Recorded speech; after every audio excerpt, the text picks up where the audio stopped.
It's the height of the Cold War. In New York, a man mysteriously falls from a hotel window. In Kentucky, a secret experiment feeds prisoners LSD for 2.5 months. In Montreal, a doctor delivers hundreds of electroshocks to his psychiatric patients. How far did the Central Intelligence Agency go to fight the new communist threat? Germ warfare, brainwashing, even murder. What's the real story behind the CIA's secret experiments?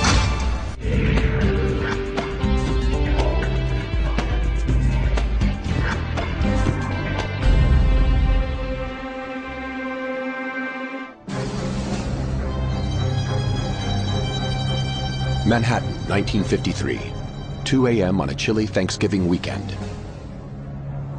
The Statler Hotel on 7th Avenue.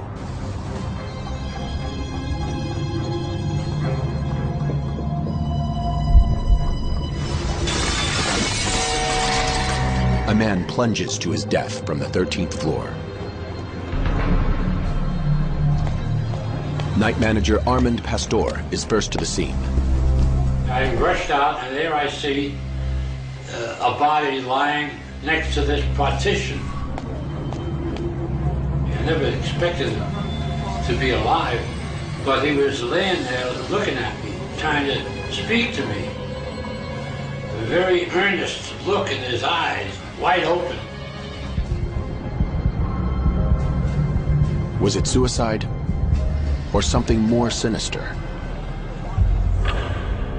The dead man is 43-year-old Frank Olson, a biological weapons researcher for the Army at Fort Detrick, Maryland. What few yet know is that Frank Olson also worked for the CIA. Olson's death is just one mysterious piece in a far greater puzzle. One that would shock the average American had they only known. In the wake of World War II, the US government is engaged in a large number of secret medical experiments designed to help win the Cold War. Exposing unknowing members of the public to biological and chemical agents. Developing techniques for mind control to create a so-called Manchurian candidate. Even planning assassinations on powerful third world leaders. What is the extent of these brainwashing experiments? How did the CIA become involved in such far-reaching and disturbing research? D-Day, end of World War II, reveals the full extent of Nazi atrocities. In the concentration camps, medical research on captives includes experiments with their minds as well as their bodies. The Germans were doing an experiment at Dachau on things like hypnosis and the use of drugs for interrogation to try and find out ways of controlling people, of making people tell against their will. An attempt to master the art of mind control. In the years that follow, the Cold War escalates at an alarming rate, with the superpowers competing for military and scientific supremacy. Espionage is the name of the game. The CIA embarks upon a multi-million-dollar, highly classified research program into the covert use of biological and chemical materials. An innocuous term for a frightening array of unorthodox weapons. Bacteria to infect the enemy. Poisons for assassinations. Truth drugs for interrogations. Spearheading these clandestine efforts is Dr. Sidney Gottlieb, head of the CIA's top-secret chemical division. Gottlieb works closely with Army scientists at Fort Detrick, Maryland, developing biological weapons for the agency's use. Included in the medicine chest at Fort Detrick would have been anthrax, the plague, brucellosis, all the major diseases. In 1953, these special operations at Fort Detrick are headed up by Frank Olson. The week of Thanksgiving, Olson's in New York on a doctor's visit, but details are sketchy. He never makes it home. His family learns of his death early Saturday morning. Olson's son Eric is 9 at the time. And they basically said, you know, we have something we have to tell you, and proceeded to say that my father had fallen or jumped out of a window in New York City. The story is as vague as it is devastating. There were no details, absolutely none. According to the medical report, Olson's neck and face are badly lacerated. At the funeral, the casket remains closed. And the explanation there was that they said he was too badly injured to be seen. Unbeknownst to the family, present at the funeral are 2 men from the CIA, Dr. Sidney Gottlieb and his deputy, Dr. Robert Lashbrook. For there's something Olson's family doesn't yet know. Agent Lashbrook was in the New York hotel room when Olson fell out the window and died.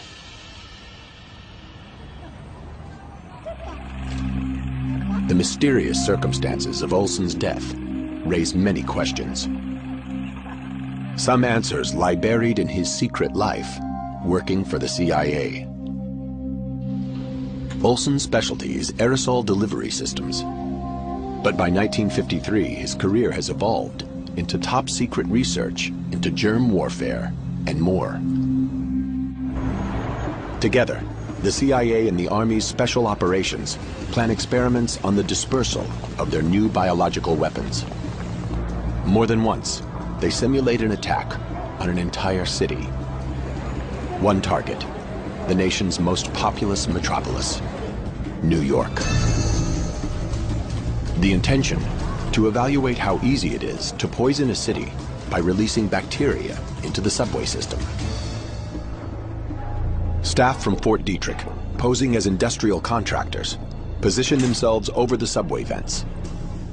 They surreptitiously drop harmless bacteria onto the tracks, while monitoring agents wait to take samples throughout the network. Turbulence from the trains quickly carries the germs through the tunnels, infecting the entire subway system in a matter of minutes. With a more lethal substance, a similar attack on an enemy city could be efficient and deadly. The CIA is not alone in its effort to develop new weapons against the communists. America forms a tripartite agreement with Canada and Great Britain, the 3 nations working together to win the Cold War.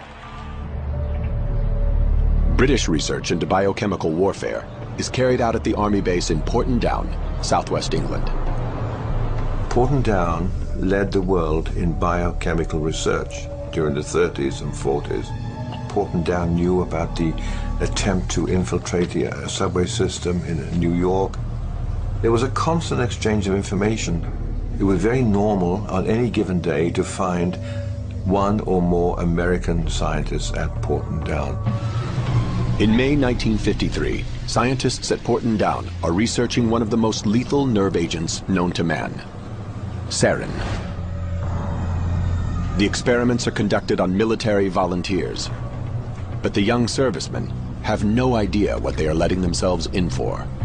On the board there was a separate notice typed, which said in so many words, volunteers wanted to help find a cure for the common cold.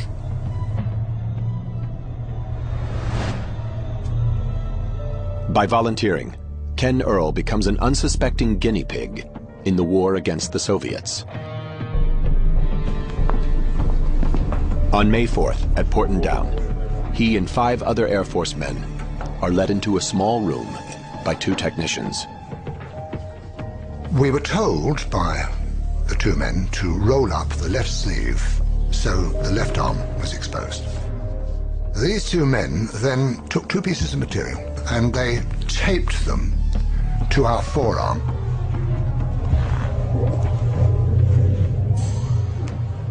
They then gave us each a respirator and that we were not, under any circumstances, to take off the respirator.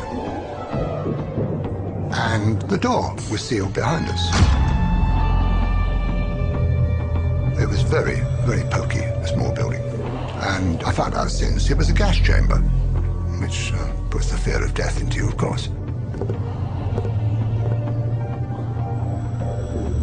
This technician, with a vial and a pipette, went round each of us, and he dripped onto this piece of material 20 drops in 2 rows. And it was a colorless liquid, and I didn't know what it was. I didn't question it. The clear liquid is sarin nerve agent. It is quickly absorbed into the arm through the skin. The effects are immediate. I became absolutely claustrophobic. I didn't know what sheer terror there is in being trapped and not being able to breathe properly. You feel you can't breathe. I was sweating profusely. And I felt so ill. And I now, even today, have nightmares about it.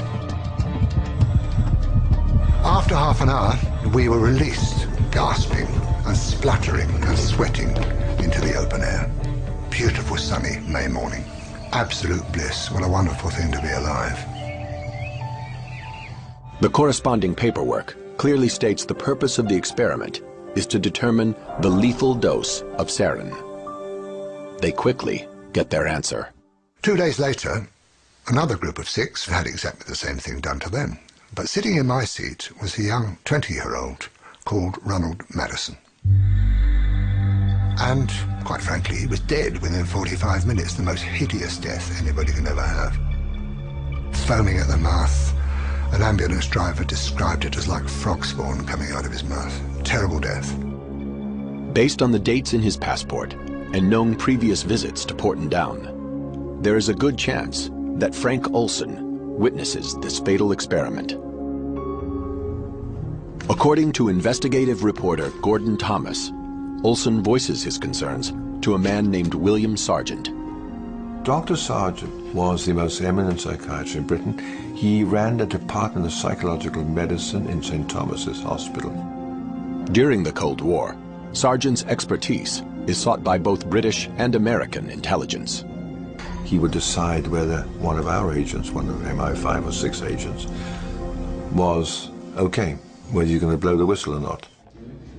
Frank Olson tells Sargent what he's seen at Porton Down. He told him, I've seen things that shouldn't be going on. Sargent apparently has doubts about Olson. Can the American still be trusted with top-secret research of the Cold War? By summer 1953, the Korean War is ending. Shocking news has flooded the airwaves. Captured American pilots confessed to dropping biological weapons on North Korea. The germ bombs were loaded 15 minutes before our mission. The U.S. vehemently denies the charge. Has not and is not using germ warfare of any kind in Korea. The communists must have brainwashed the pilots into false confessions. But how? The agency is determined to find out.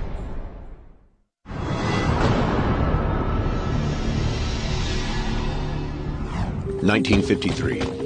The Cold War battle between the superpowers is on.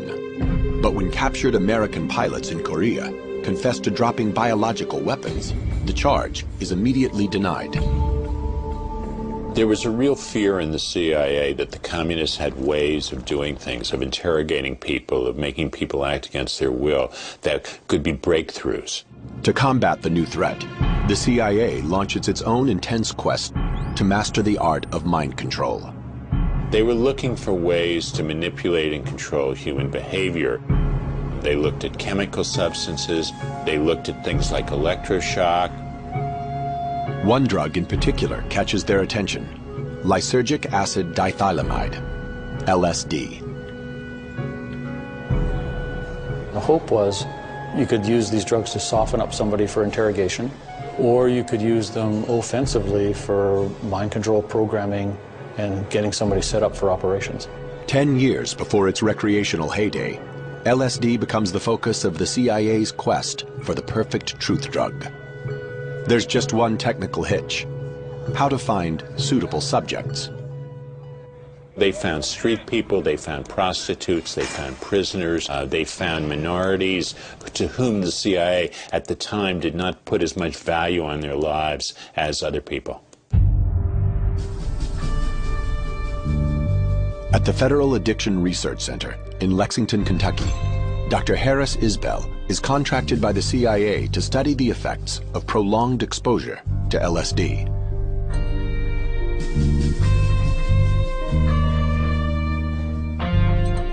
His subjects are incarcerated heroin addicts, mostly African American.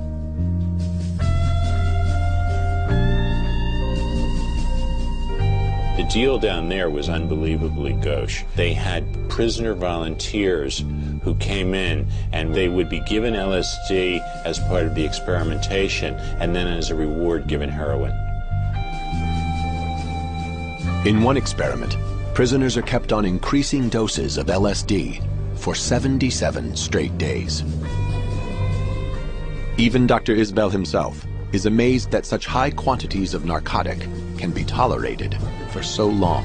A lot of these things just violate any kind of common sense and basic medical ethics. That you would think it would be impossible that doctors would do experiments on drug addicts, giving them hallucinogens, and then as a reward for participation, they would get more drugs of addiction. But these things actually happen. They're absolutely documented. These tests use incarcerated volunteers who know they are taking a drug. The CIA has a different mission in mind: to test the drugs covertly. You might give it to a Russian diplomat at a cocktail party, and you wanted to see how he'd react. Could you recruit him after he'd been given LSD? So unwitting testing was the name of the game. The CIA establishes safe houses in Manhattan and San Francisco. They enlist prostitutes to lure in possible suspects and slip them LSD. Local gangsters are used to simulate enemy agents with secrets to share. The agency listens in, hoping the lethal combination of the girl and drugs will get the man to talk. Narcotics agent Ira Feldman is responsible for finding those unwitting subjects. We got prostitutes to come in and speak to these guys. And these prostitutes would put something, which I found out later on was LSD, into the drink and make them talk. And 10, 15 minutes later, they'd be spilling their guts, whether it be state secrets or narcotics or murder. But at the height of the Cold War, interrogating domestic gangsters is just a practice run. The real challenge lies in field operations overseas, on the fringe of the Iron Curtain. In occupied Germany, the CIA hones its techniques for getting at the truth. The potential victims for interrogation are endless. Defecting scientists with valuable information to share. Suspected double agents selling secrets to the communists. All are fair game for the CIA. A person would be taken to a safe house in a secure location. They would be kept there for a period of at least days. They might have sleep and food deprivation. They would have possibly alcohol, barbiturates, hallucinogens, and other medications administered. And then a variety of interrogation techniques would be applied. In order to fully test these techniques, the agency must pursue the interrogations to the bitter end. There was an expression the CIA was using called terminal experiments, which were experiments that would lead to death or vast injury to the person. Among those who witnessed these experiments is Fort Detrick scientist Frank Olson. His passport shows several trips to Germany, including summer 1953. He is deeply disturbed by what he sees. On his way home through England, Olson visits once more with intelligence consultant William Sargent. To quote what Sargent told me, Frank was very different when he came back that time. He was quite aroused, in a sense, angry, upset. William Sargent is convinced the CIA now has a serious problem. Its Cold War secrets are no longer safe in the hands of Frank Olson.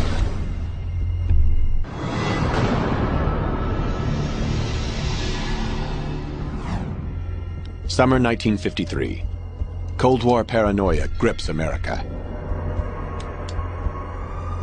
In Europe, Frank Olson witnesses extreme interrogations at the hands of the CIA.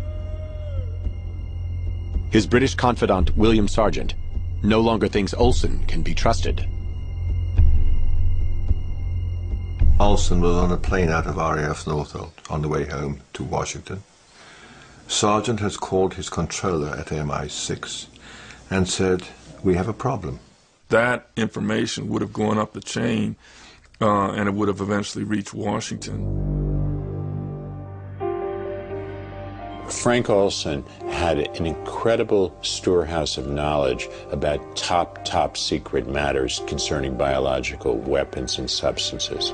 And as such, he would have been a person who there would have been great concern if he had started to talk publicly. As head of mind control research, Sidney Gottlieb is the one man who knows the full extent of Olson's knowledge. If Olson's been sharing state secrets, Gottlieb needs to know. He decides to conduct a little experiment of his own. Deep Creek Lodge in Maryland, Wednesday, November 18th, 1953. Frank Olson and 6 colleagues from Special Operations at Fort Detrick attend a clandestine meeting. They are joined by counterparts from the CIA, including Sidney Gottlieb and his deputy, Robert Lashbrook.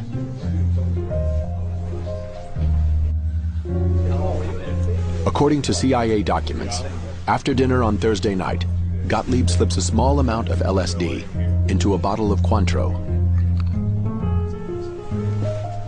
So according to Gottlieb, when I met him, they were concerned that what if a scientist was kidnapped by the communists, and what if the enemy drugged that scientist, you know, would he be forthcoming?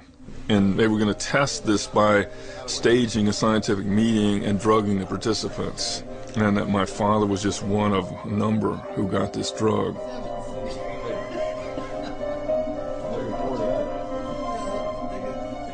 Allegedly, all but 2 of the scientists present are drugged unwittingly. 20 minutes later, Gottlieb tells them what he's done, and the meeting gradually deteriorates as the narcotic takes effect. But what happens after that remains disputed. Some believe Olson is interrogated. When Olson returns home, he is profoundly affected. He wasn't hallucinating or anything remotely like that. He was simply somber and was upset. He used that phrase that he'd made a terrible mistake and he had decided he wanted to quit his job. Instead of accepting Olson's resignation, his boss sends him to New York for psychiatric counseling. He's accompanied by Robert Lashbrook from the CIA. But the attending doctor, Harold Abramson, is not a psychiatrist, but an allergist. He's been experimenting with LSD for the CIA's mind control research. The doctor's notes show several meetings with Olson over the course of the week. On the Friday evening, Olson calls home to his wife, Alice. He said he was feeling much better. He just wanted to reassure her and said he'd, look forward to seeing her the next day. But at 2 o'clock on Saturday morning, Frank Olson falls from the 13th floor of the hotel to the sidewalk below. The CIA claims it's suicide. They offer no explanation to the family, but secretly conclude it was triggered by the LSD given 9 days previously. If William Sargent was right, and Frank Olson was a security threat to the agency, his death silences him forever. The secrets of the CIA's experiments remain safe, for now. After the Korean War, disturbing new intelligence reaches Washington. Hundreds of American troops are still being held captive, subjected to brainwashing experiments, and then killed. Mind control research back home intensifies. The new goal is to cause an individual to become subservient to an imposed control, to the point where he will perform acts against his will and then have no memory of the act. The search for a real-life Manchurian candidate begins.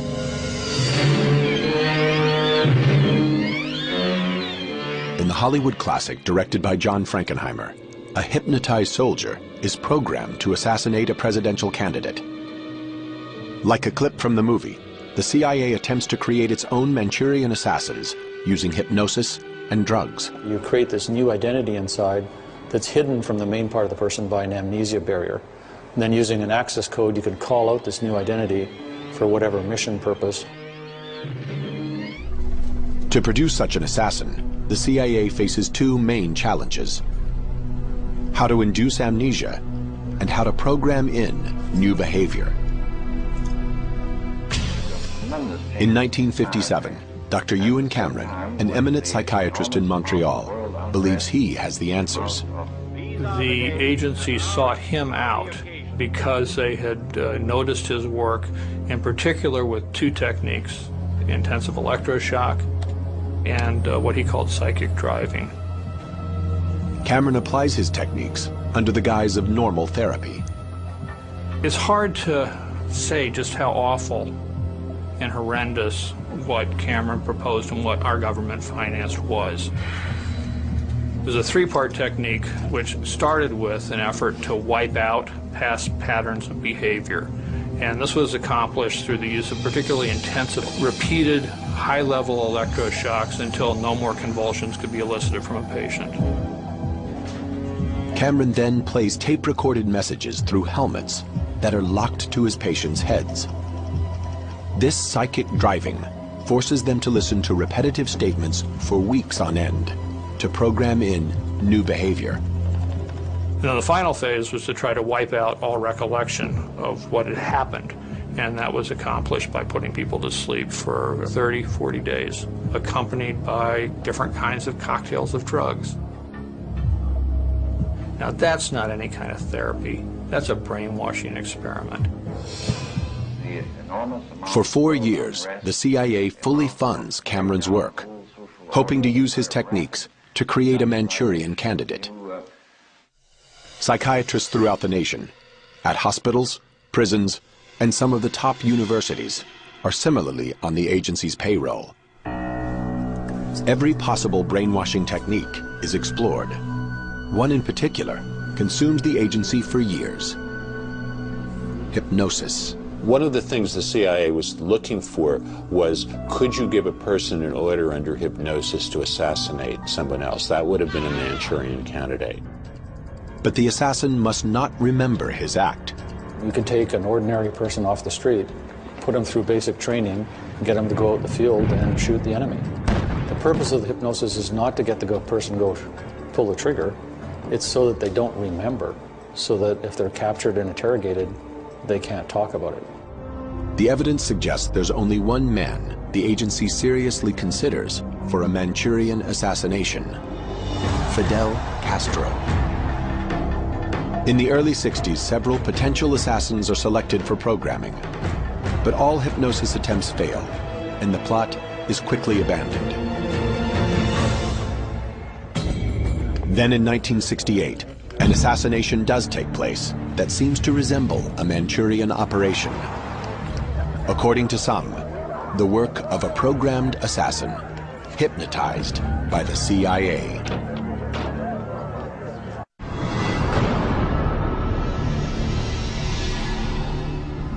My thanks to all of you, and now it's on to Chicago, and let's win there. June 4th, 1968, election night in the California Democratic primary. It's midnight, and Senator Robert Kennedy delivers his victory speech in the Ambassador Hotel. He's ushered out through the crowded pantry. Suddenly, shots are fired.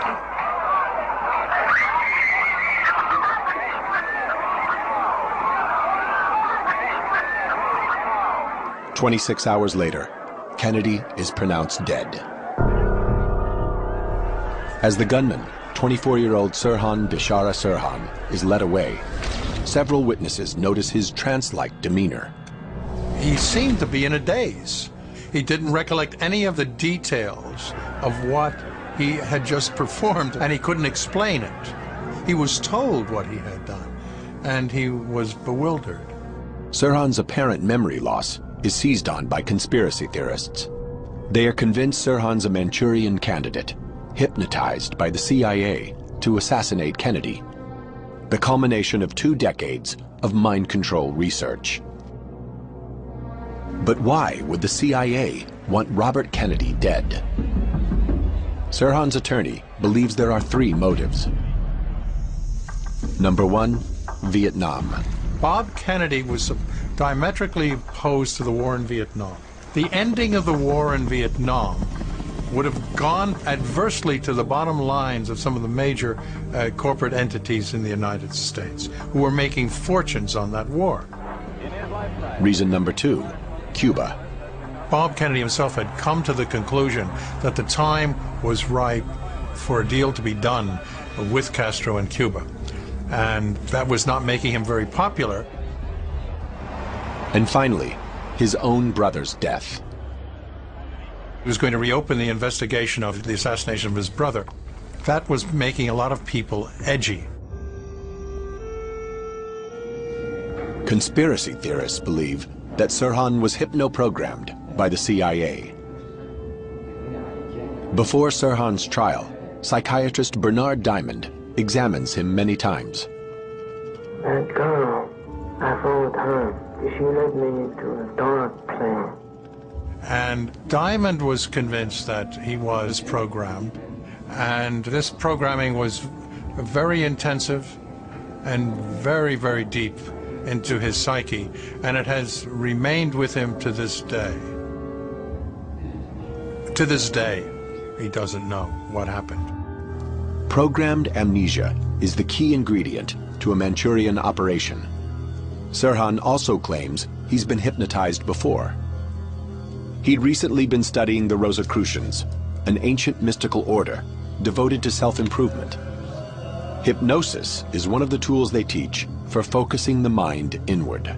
Sirhan described some self-hypnosis meditation type exercises, and his journals have a lot of repetition, RFK must die, RFK must die, which looks to me like trance state repetition, focusing on the mission, focusing on the mission, focusing on the mission. In the Manchurian Candidate movie, the assassin's mission is triggered by the Queen of Diamonds playing card. But it could be anything. The CIA documents describe hand signals, tones over the phone, words. So you hypnotize somebody and you can program in any trigger whatsoever to flip them into their Manchurian Candidate state. Numerous witnesses report seeing a woman in a polka dot dress talking to Sirhan in the pantry moments before the shooting. She had a dress with polka dots on it. How about this girl's hair? What color was it? Brown. This mysterious woman is believed by conspiracy theorists to be Sirhan's Queen of Diamonds, giving him his cue to fire. The hypnotized Sirhan allegedly pulls out his gun on cue, but does not fire the fatal shot. And you have to understand, so much pandemonium. It's almost as though Sirhan was programmed to distract the entire group that was there, allowing someone to do what had to be done in terms of actually killing Kennedy by shooting him in the back of the head. Ballistics evidence seems to support this claim. Kennedy is struck by 3 bullets, all fired from the rear. The fatal shot is fired within inches of his skull, but Sirhan never gets that close. There's no account that pushes him any closer than 3 or 4 feet away from Bob Kennedy in the front of him. Adding to the alleged evidence for a conspiracy is the number of bullets fired. Kennedy is struck 3 times. 5 bystanders are also hit, but several more bullet holes are identified in the doors and ceiling, suggesting at least 10 are fired. Sirhan's pistol, a .22 caliber, only holds 8 rounds. more than 8 bullets, would require a second gun.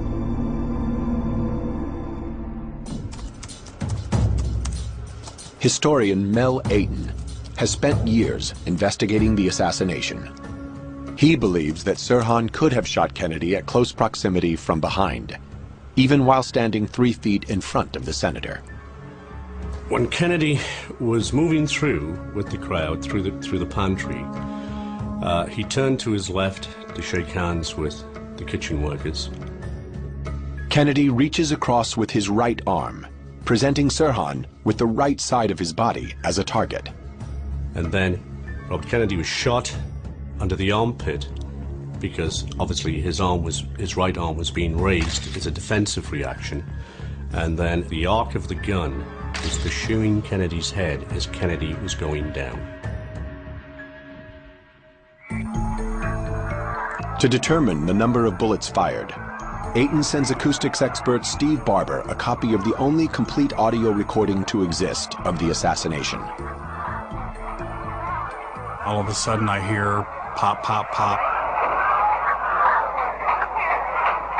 And then a blood-curdling, high-pitched female scream just after the shots.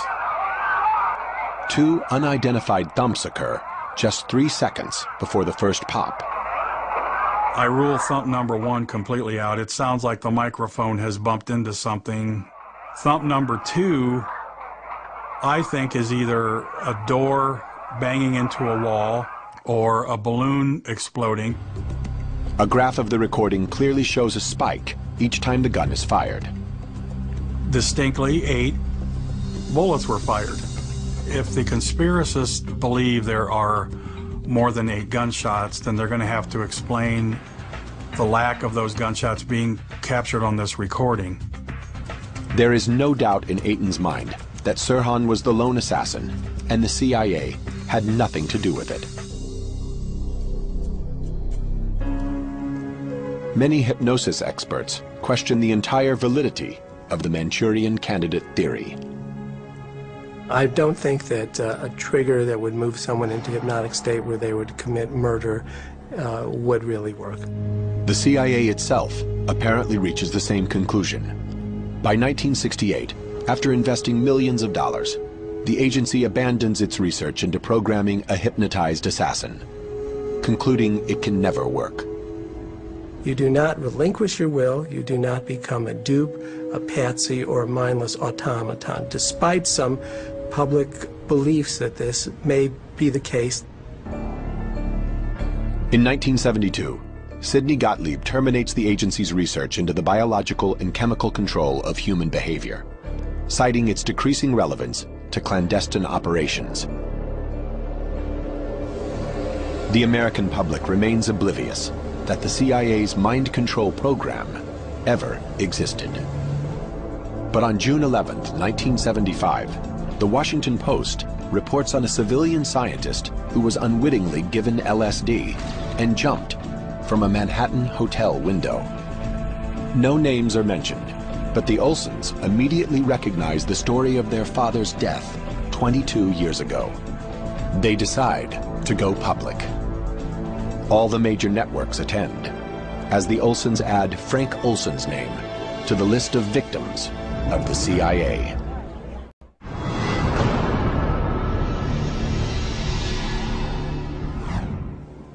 The source for the article describing Frank Olson's death is the Rockefeller Commission report. Triggered by Watergate, it's a presidential inquiry into illicit domestic activities by the CIA. The Olsons decide to sue the agency for their father's wrongful death.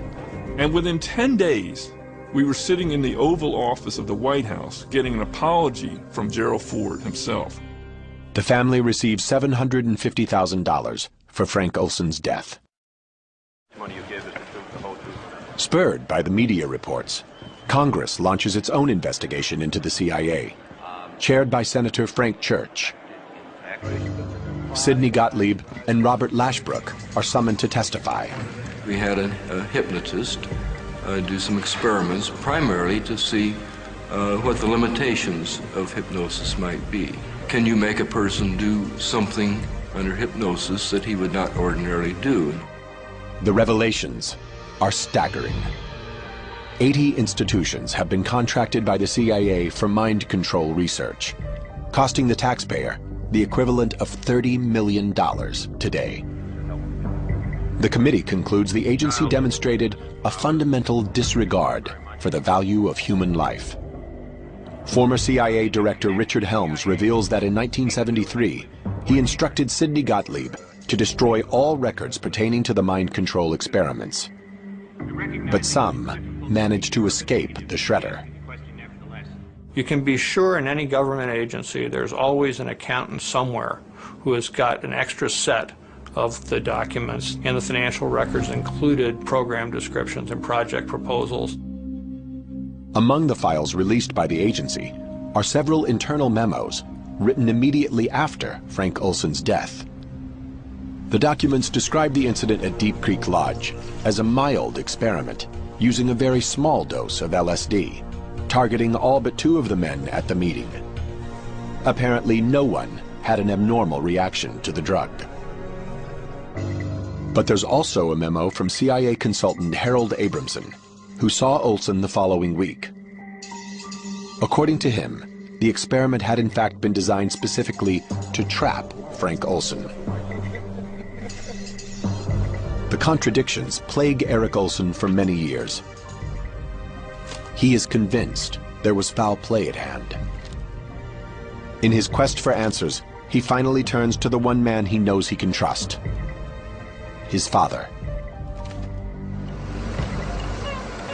When the backhoe started digging, and it was early June morning, 1994, I thought, yes, finally we're gonna open this thing up.